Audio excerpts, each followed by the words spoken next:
The niche decision is the most consequential choice you'll make on YouTube, and the one the most creators make the worst way possible. They pick what they're passionate about and hope an audience exists, or they pick what seems to be growing and hope they can fake enthusiasm along with for the channel to work, or they spend 6 months paralyzed between three options: post nothing and call it research. All three approaches fall at different speeds for the same underlying reason. They optimize for the wrong variable, and picking a winning niche is not about passion, and is not about trends, and not what about what you think you can sustain. It's about finding a specific intersection that most creators walk right past because it looks less exciting than the obvious options. And here's how to find it: why passion alone is a terrible niche strategy. The follow your passion niche. Huh. Advice is not wrong about motivation. Caring about your topic genuinely matters for the long haul. It's wrong about strategy. Passion tells what you want to make. It tells you nothing about whether an audience exists for it, or whether that your audience is discoverable through YouTube's recommendation system, whether the niche supports monetization, or whether you have anything differentiated to offer within it. The graveyard of abandoned YouTube channels is filled with people who were genuinely passionate about their topic. Passion is necessary, but insufficient. It's table stakes, not a strategy. The deeper problem is that passion first niche selection almost always produces channels with about enormous saturated topics: the cooking, the fitness, personal development, or travel, because those are the topics people tend to be passionate about. And enormous saturated topics are the hardest possible environment. For a new channel to find traction, you're not competing on a level playing field. You're competing against channels with years of authority and millions of subscribers and algorithmic momentum that about your zero subscriber channel has no realistic path to overcome in the near term. Passion matters, but passion filtered through strategy is what builds channels, and passion alone builds content nobody finds. And the three filter frameworks: a winning niche passes three filters simultaneously. Most niches pass one or two. Okay. The ones that pass all three are where durable channels get built. Filter one is audience demand. There must be a real searchable, reoccurring need that people are actively trying to meet, not a topic you find interesting, a question people are trying into search bars, a problem people are losing sleep over, a goal people are working towards. The test is simple. Go to YouTube search bar and start typing phrases related to your topic. If the autocomplete suggestions are rich and specific, if your YouTube is finishing your sentence with phrases that clearly represent real searches, demand exists. If the autocomplete is sparse or generic, the demand isn't there in a searchable form, and you'll be entirely dependent on the recommendation feed for distribution, which is a much harder path at the start. And filter two is your differentiation, okay?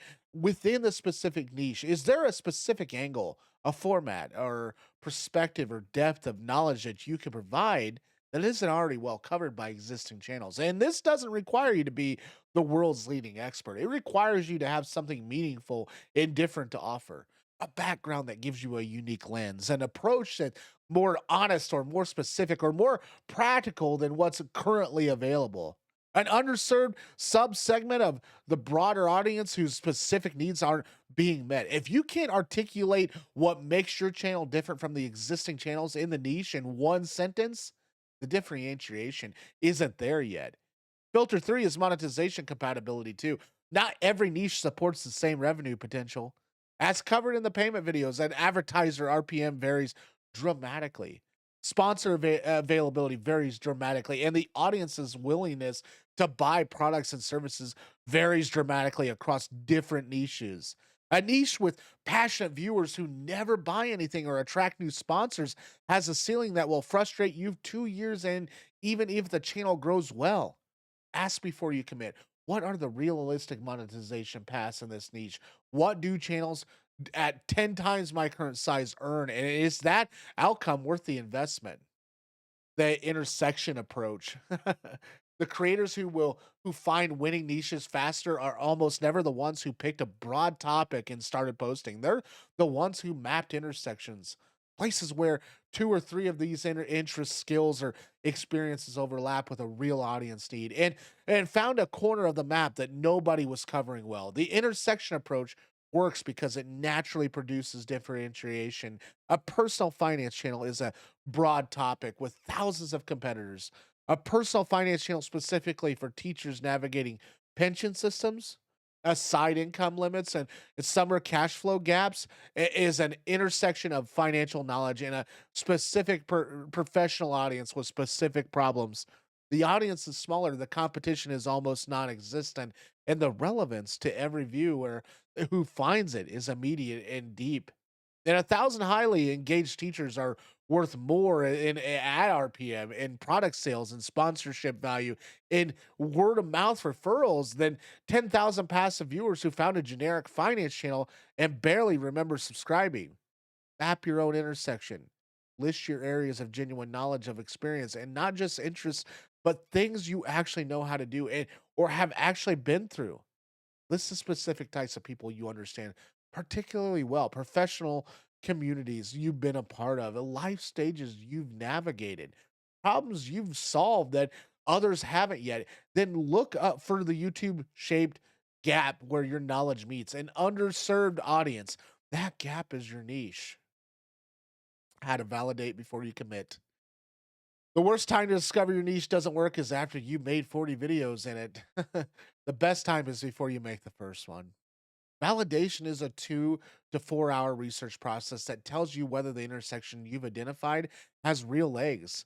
Start with search volume research. Use YouTube's search autocomplete, TubeBuddy's keyword tool, or vidIQ to look at search volume estimates for the core terms in your potential niche. You're looking for terms with meaningful search value, enough that real people are regularly looking for this content, but not so competitive that every result is from channels with millions of subscribers. The sweet spot is niches where the top search results are from channels with under 100,000 subscribers performing well. That tells you the niche has demand without the established channel ceiling. That makes breaking in nearly impossible.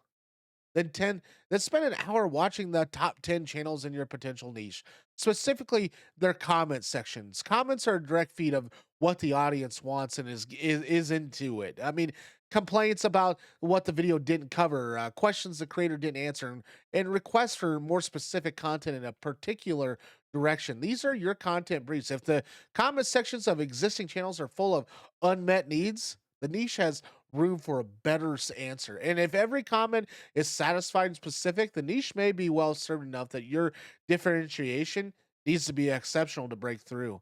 And finally, post one video before you fully commit. Not a throwaway, your best effort at the intersection you've identified with a strong thumbnail and a clear title targeting and a specific, a specific search term. Give it 30 days.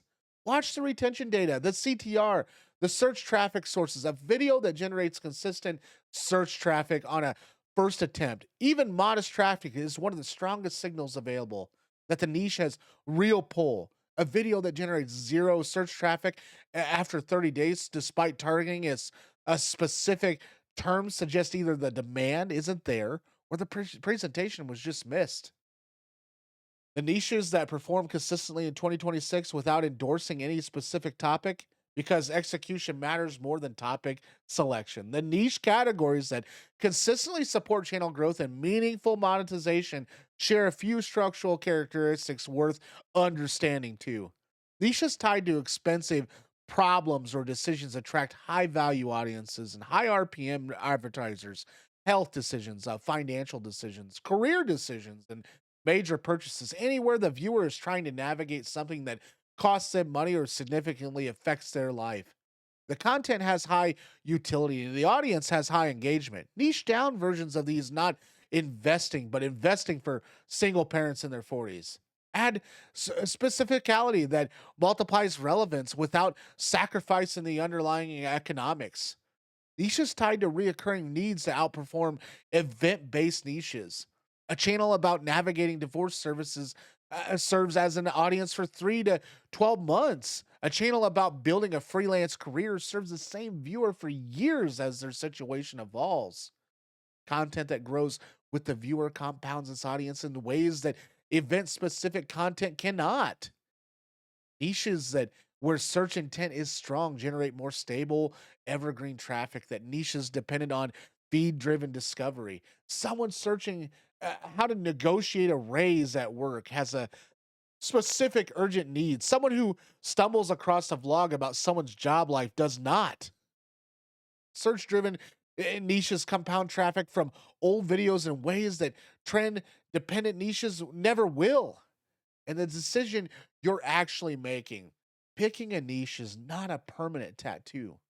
Channels evolve, pivot, and narrow over time as creators learn that their audience responds and what they can sustain.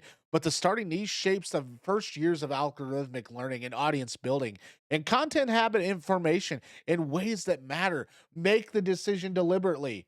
Run the three filters, map the intersections, validate before you commit, and remember that the right niche is not the most exciting one. It's the one at the most specific intersection of real demand, genuine differentiation, and viable monetization that you can show up for consistently for the next 2 years.